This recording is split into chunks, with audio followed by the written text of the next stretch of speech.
Thank you for joining Public Conversations. Today we have Stacey Armato with us. She brings a different background than many of the people we've spoken to do. Stacey has not been a big debt issuer, but she has contributed quite a bit to the public arena. And so we want to talk a bit about that and what's driven her to get to those positions. Stacey is an attorney with Atlantic Investors, but she serves a lot of different roles there. We'll talk a bit about that. She's a director at Inceptive, a city council member at Hermosa Beach, also was the mayor for a period of time. And it's also quite the list of volunteer type activities. She is a parent on the Parent Advisory Council for Mattel's Children's Hospital at UCLA, a legislative chair for the California Contract Cities Association. In 2013, she began serving for Keep Hermosa Hermosa. Then she's also board member of Breastfeed LA and California Women's Law Center.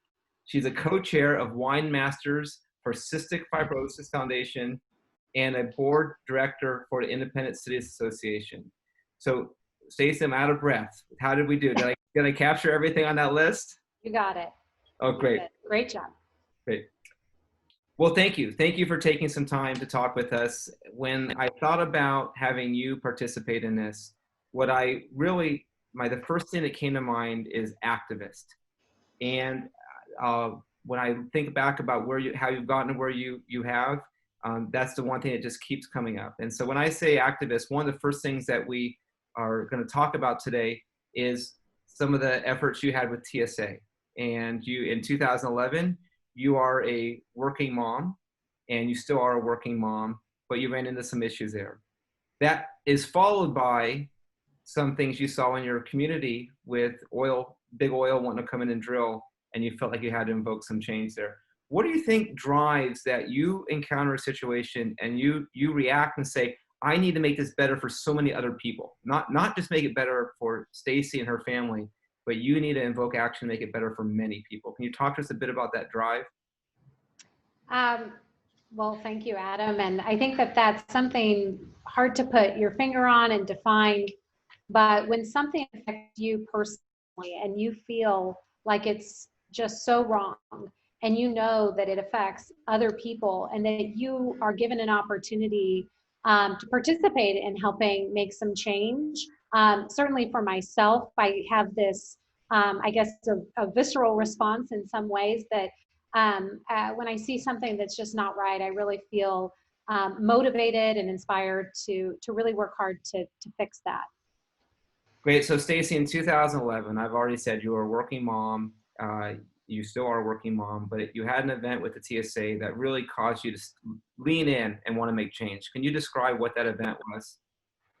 Sure. I was traveling every week like I had been for the 9 years prior. But at that point, I had a child at home that I was breastfeeding for. So I was traveling each week with my breast pump. I would pump when I was in Arizona and fly home with that breast milk, which hadn't caused any issues for many months until one week when the TSA agents approached me. They did not want to offer me an alternate screening, which was a right that I was afforded within their own rules. It was an exception, an exemption. Breast milk is treated as a medical liquid and doesn't need to go through the x-ray. But that week, they decided to make a mockery of me and to hold me in a glass cage for over a half hour. In total, I was in their custody for about an hour. I was threatened to be arrested because I was, quote unquote, out of control. I was crying. I was worried, of course, that I wasn't going to make it home to see my family. So that was a really, really scary and frightening time as a mom, as a working mom, and as someone that really just wanted to get home to her family that night. And I remember seeing the video because it was on a major network television show, and it showed you literally in a kind of plexiglass glass cage, and just seeing a person in their light that was very hard to see. So while we all appreciate TSA and security, and we need that for our protection, did you see this as just a kind of a fundamental way of treating people that need to be changed, or is this more specific to kind of working mothers that you had to address? Well, I think that it's twofold. I felt like I was presented with a situation that was going to affect me on my future travels and also affected other working moms. So I felt inspired to speak up and do something. And then as far as the TSA is concerned, certainly their application of the rule was very linear, was retaliatory. And as I found out later, because we did file a lawsuit against the TSA, and discovered that their own TSA agents weren't even given the opportunity, the proper opportunity, given space to pump for their own children either. So it gave me some insight into maybe some of the retaliatory reasons behind it all. So that concludes with you invoking some changes at TSA. Is that correct? Yeah, we filed a lawsuit and it went on for many, many, many months and years, in fact, and we came to a settlement agreement, which we were really thrilled about. It came with a small monetary settlement, but the big part was that we were able to invoke some change. They agreed, TSA, to rewrite their rules and reissue them on their website so it was clear for other traveling breastfeeding moms.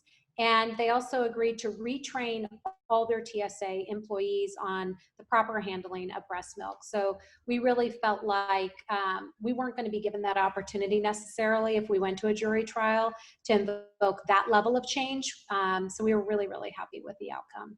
Good. That's great. And so you do that. You make major changes on the federal level. Your family moves to Hermosa Beach, and Big Oil comes in and says, "We're going to start drilling here." So tell us about that. Yeah, this is another situation that just kind of fell into my lap, so to speak. We had moved to Hermosa Beach from the valley in Calabasas, and had, oh my gosh, the summer that we could only dream of. It was gorgeous. At the time, just two kids, ages 2 and 3 at the time. And 6 months into living here, I found out that they were proposing to drill for oil in Hermosa, but that it was going to go onto the ballot.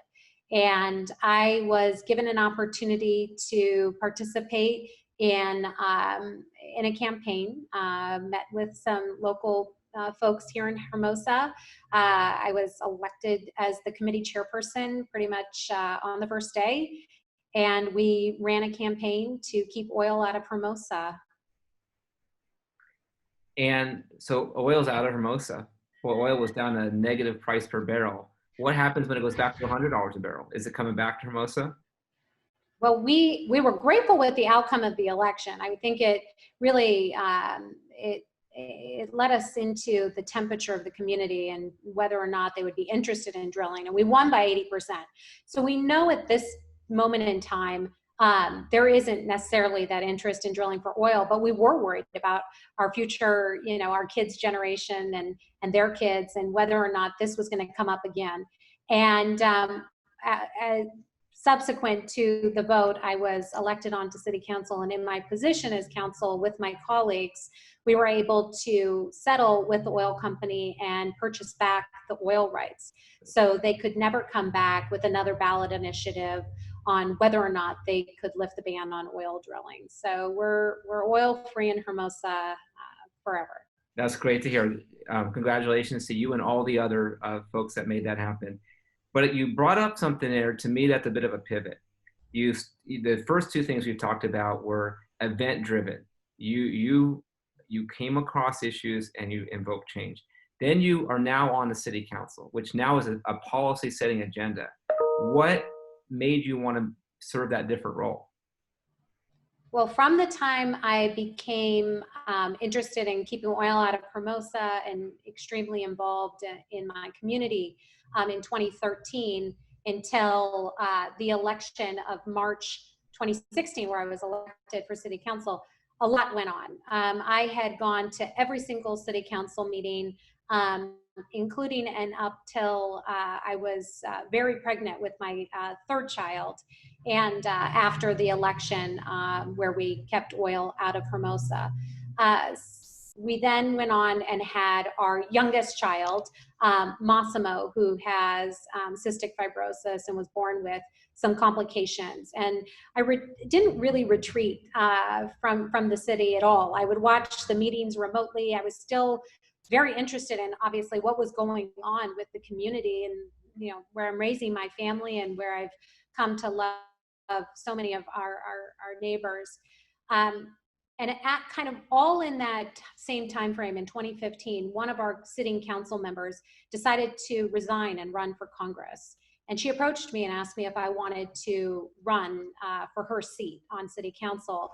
And a group of us in the community met, and we all sat around a table, and we tried to see if anyone else was willing to raise their hand. And there I was, kind of bouncing a brand new baby, breastfeeding at the moment, and we all kind of looked at each other. Well, Stacey, you're crazy enough to run for this, and you've stayed involved, and you know the issues. So, we'll support you if you want to run. And I couldn't say no. I do have a hard time saying no in general, but that was one where it was a great way to pivot the contributions that I had been giving with my community members to Hermosa and turn it into more of a policy making position. So, yeah. But when you describe it, it does sound more event driven. It does not sound like when you were a little girl, you said, I want to be on a city council, right? It was the right thing for you to do, and you could serve. And so you jumped at that chance to help. That's exactly right. I mean, yeah, right. When I was in elementary, junior high, high school, college, I couldn't have imagined tackling issues like breastfeeding, the TSA, oil drilling, and then being on council. I just, in some ways it fell into my lap. I guess it's serendipitous in other ways. But I've embraced all of it and have enjoyed the ride. So we've mentioned your youngest son for a moment, and then that was another trigger point where now you've dove in and you've helped support, educate, and invoke change in that community, along with some other healthcare type communities. Can you talk to us a bit about the initial prognosis of your son, how well he's doing compared to that, and some of the organizations that you've contributed to since then?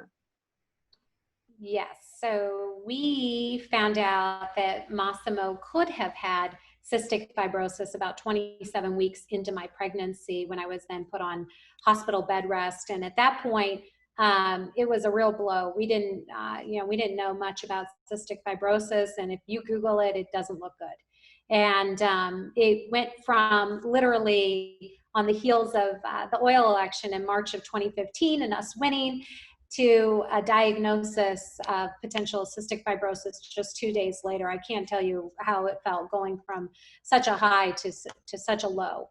But as a family, we embraced what was put in front of us. And by the grace of God, I got to 41 weeks pregnant and had Massimo. He had complications, had to have some surgery, and spent a bunch of time in the NICU. And we were given a not so great prognosis, not just because of his cystic fibrosis, but because of some other complications that he had when he was born. And I'm happy to report that he just celebrated his 5th birthday. You would never know this spunky, crazy, witty, loving kid has any impediments, but he does live with a disease that is life-limiting. But I have found a way to not just embrace, obviously, that he has the disease, and it's a part of our life, and it certainly has developed a tremendous amount of empathy in all of our family, and certainly our oldest children. But in my capacity as, in the oil election and as city council member, I've been able to develop really great relationships with our leaders on the state level and the federal level and local level, of course. And in the word, in the serendipitous kind of way, it's offered me an opportunity to help out with the Cystic Fibrosis Foundation and the advocacy work that they do a tremendous job already with, but it's a way for me to kind of parlay my connections and my work with helping advance the research and development that we're aiming at with the Cystic Fibrosis Foundation. And if you compare what the diagnosis was for Mossy when he was in utero, potentially not living very long, with the prospect of him living well into his 40s and 50s, just with medicine as it is at this moment, and thinking about the potential for him to also qualify for a new drug, Trikafta, that essentially is the cure equivalent.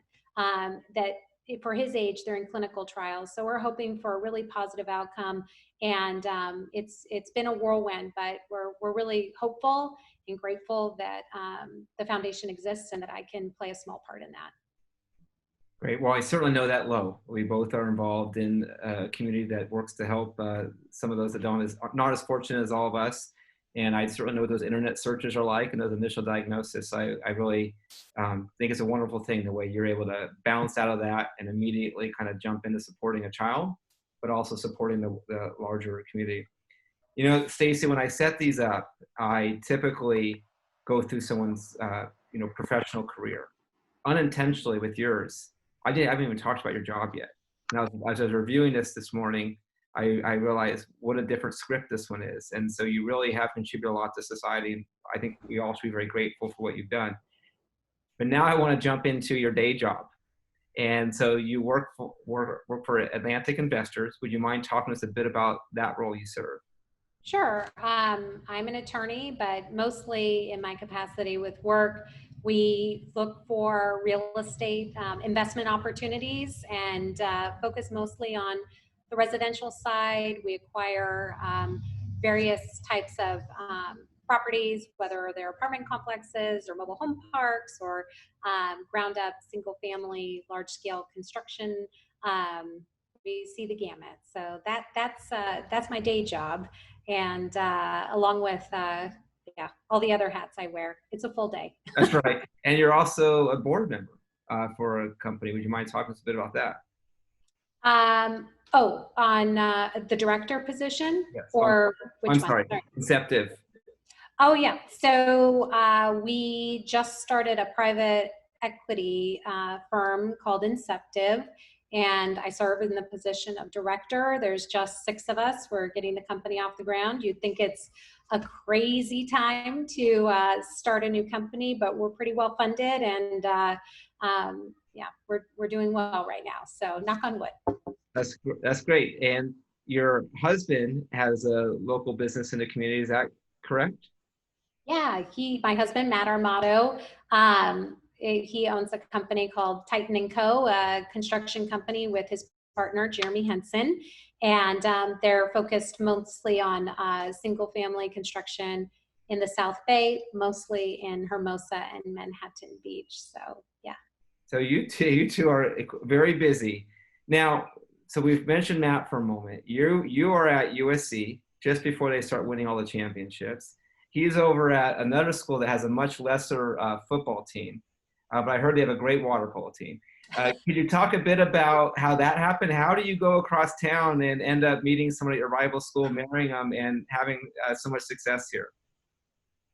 You know, we for many years we told our family that we met at the library, and he was just a nice boy and I was just a nice girl. But truthfully, we met each other at a bar in Westwood, and I had no idea he went to UCLA. He had no idea I went to USC.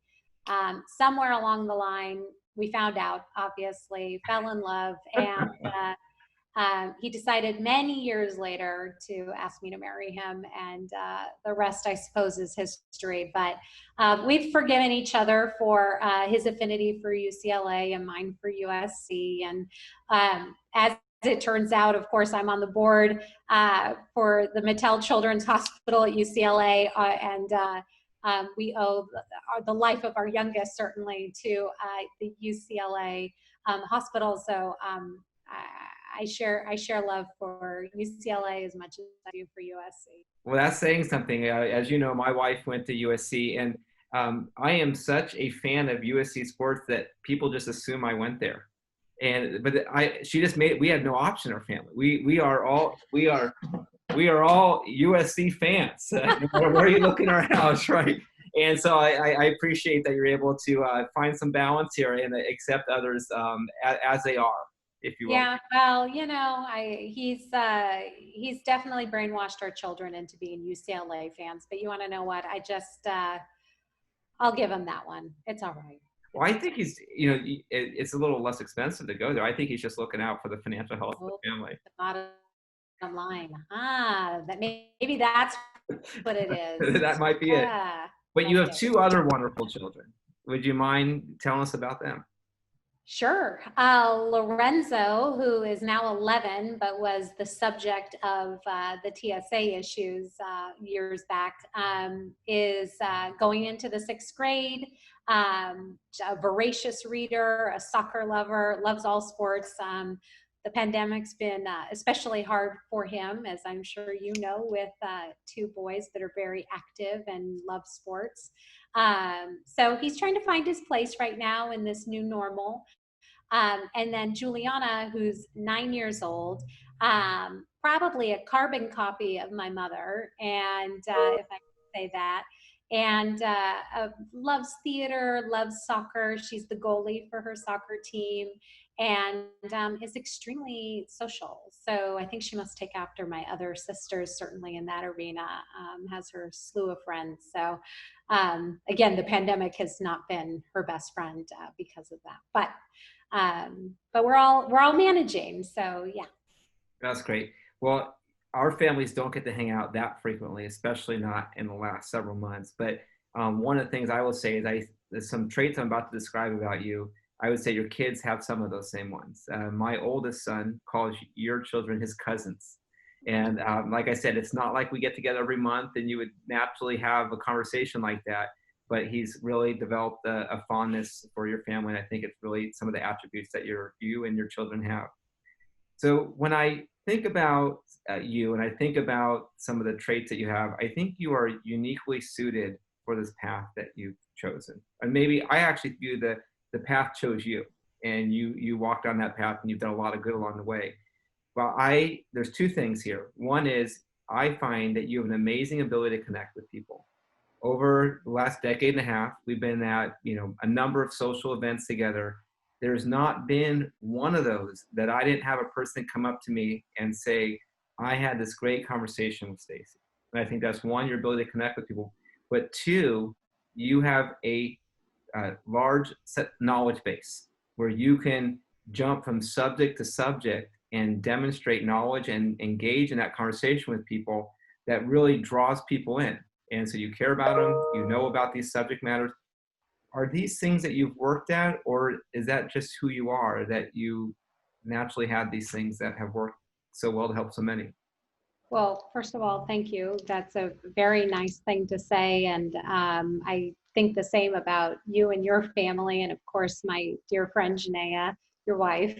Um, I don't know how those traits kind of develop over time. I will say that um, my husband certainly has played a part in that. Each one of those kind of significant events that I've been a part of and had to dedicate certainly a lot of time to, and continue with being on city council as well, it takes me away from my family, and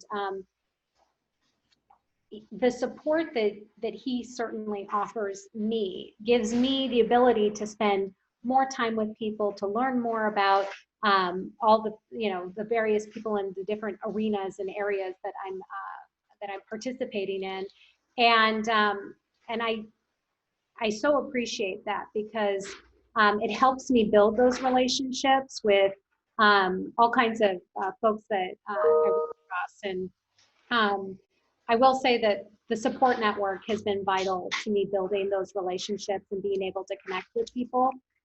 Because certainly without that, I wouldn't have been able to be given that chance. And I appreciate it, because I do love connecting with people and sharing stories and hearing about their life and vice versa. And I feel like that's the only way we really learn and do better. So, but I certainly owe a debt of gratitude to my husband for picking up a lot of the slack and being a great dad to our 3 kids. So. Right. That's really good to hear. Thank you. So thank you for being on the public finance conversation that we're having here. I think we created two major milestones. Really got away from debt, and I do think this is the first public finance conversation that Gina's going to watch. So I think we've really broken some ground there.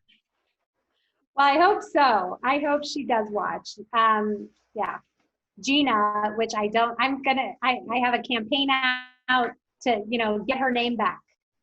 If there's But we're one, going to work on that. if there's But one yeah, person that can do it, you might get that old name back. You might bring it back. that'll be my newest cause, actually. I may send her a little note that she'll have to be prepared for that. So, Great. Well, thank you again. all right. Thank you, Adam.